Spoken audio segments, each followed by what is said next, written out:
Hey everyone, and welcome back to The Explainer. Today, we are diving into something seriously provocative.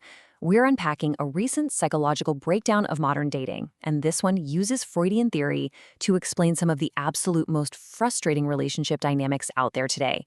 It's a really deep dive into Freud's dark psychology of dating, and honestly, it challenges pretty much everything society teaches us about attraction. So let's kick things off with a question that has probably baffled guys since the dawn of time. Why on earth do so-called nice guys seem to lose? The source material we're looking at today highlights this really brutal paradox. Picture this. A man gives a woman absolutely everything. Total loyalty, sweet words, complete emotional availability. He's doing exactly what society tells him to do, right? And the result? She pulls away. It begs the question, why does giving everything often result in getting absolutely nothing? Well, here is our roadmap for today's explainer. To figure that out, we'll start with the modern dating paradox, then explore Freud's subconscious dark continent. From there, we'll unpack the repetition compulsion, contrast society versus primal desires, examine the modern man's mistake, and finally, look at the concept of becoming the sovereign man. All right, let's jump straight into section 1, the modern dating paradox, and this illusion of the perfect gentleman. There is a massive disconnect happening here. Think about the script society hands men. Men are taught to be completely available, pour their hearts out over text messages, offer absolute emotional safety, and essentially just be an open book. But look at the subconscious reality here. The source points out that when a man actually does this, the woman often completely loses interest. She might become cold or distant and eventually start seeing him as totally predictable and easily replaced. The analysis suggests that a lot of the time, women are actually repelled by the exact behaviors society explicitly says they should want. Crazy, right? That brings us to section 2, Freud's subconscious dark continent. This is all about unveiling those hidden desires. Sigmund Freud actually famously said, women's sexuality is a dark continent. Now, the analysis we're unpacking uses this quote to argue that human desire is heavily uncharted territory. It's primal, it's volatile, and it's completely oblivious to logic or politeness. It literally just doesn't care about what is fair or morally correct. And this highlights a really fascinating split between what people say and how they actually react. Consciously, someone might say, oh, I want a kind, stable partner who listens to my every word. But subconsciously, their physiological reaction tells a completely different story. Their heart rate actually rises for chaos. They find themselves magnetically drawn to the unpredictable partner, the one who has the power to just disappear at any moment. The source makes the case that what a person consciously asks for is very often entirely different from the chaotic traits that actually spark raw physical attraction. Moving right along to section 3, the repetition compulsion, or the psychology of being drawn to conflict. Okay, so the absolute crucial concept here is something called repetition compulsion. It's a Freudian phenomenon where people are unconsciously drawn to situations that reactivate their deepest wounds rather than heal them. Have you ever wondered why people stay in incredibly toxic dynamics? Well, according to the source, it's actually due to evolutionary pressures centered around testing and struggle. Women, the analysis claims, are subconsciously drawn to men who create psychological conflict and uncertainty. They aren't looking for a perfectly smooth, easy ride. They're reacting to the tension. They want the challenge. When absolute certainty is missing, the electricity of the unknown just takes over, and that translates into really intense attraction.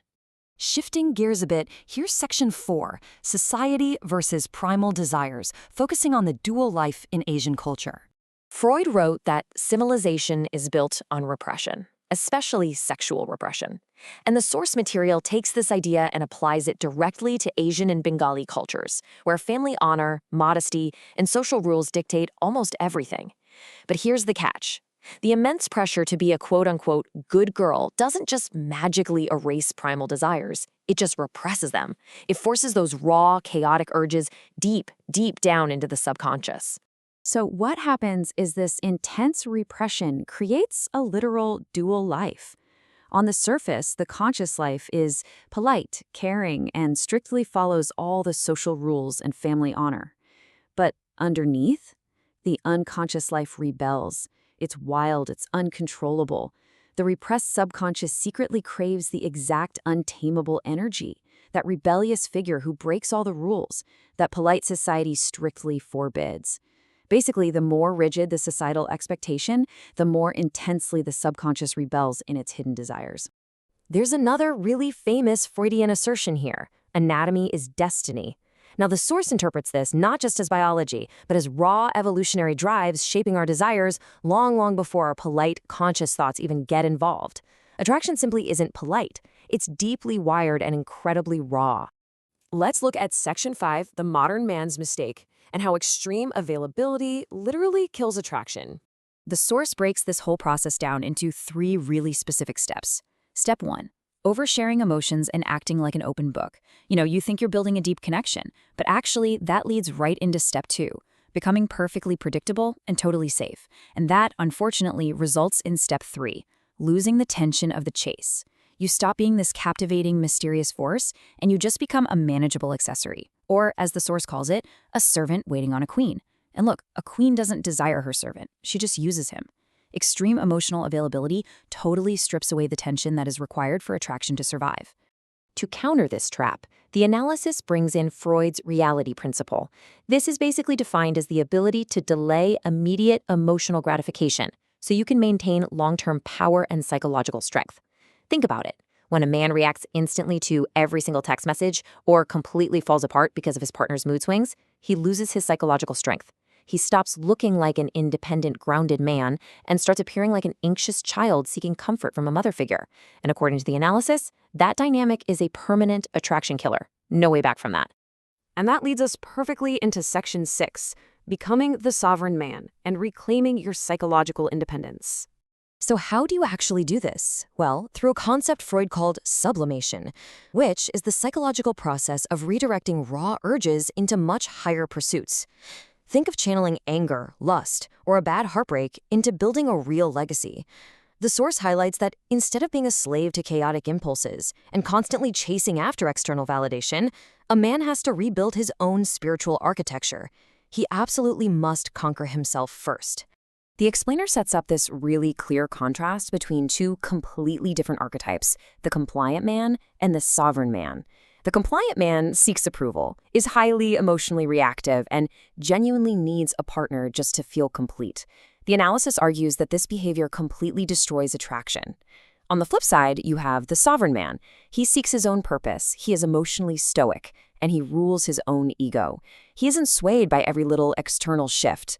The analysis really emphasizes that what is fundamentally desired is a person who is the unquestioned master of their own life, not someone whose entire world revolves around someone else. And that brings us to a massive takeaway: polarity over equality. The analysis asserts that desire simply doesn't thrive on pure emotional sameness or complete safety. It absolutely requires the tension of differences. It's a dance of hunger and resistance. When a man provides absolute certainty, complete safety, and total transparency, the tension vanishes and desire naturally just fades away. So, let's wrap this all up. What is the core philosophy we're getting from this material? Well, it's this: lead with your spine, not just your heart. Conquer your own cravings and that desperate need for approval. Build a life mission that is way bigger than your passing emotions. And crucially, earn respect before expecting love. By standing firm in his own purpose, a man creates a natural gravitational pull. He commands respect first, and love follows as a byproduct. So, based on this entire breakdown of modern dynamics, ask yourself, will you continue seeking approval, or will you start conquering yourself? It's a really provocative challenge that forces all of us to rethink our approach to modern relationships. Thanks so much for tuning in to The Explainer, and we will see you next time.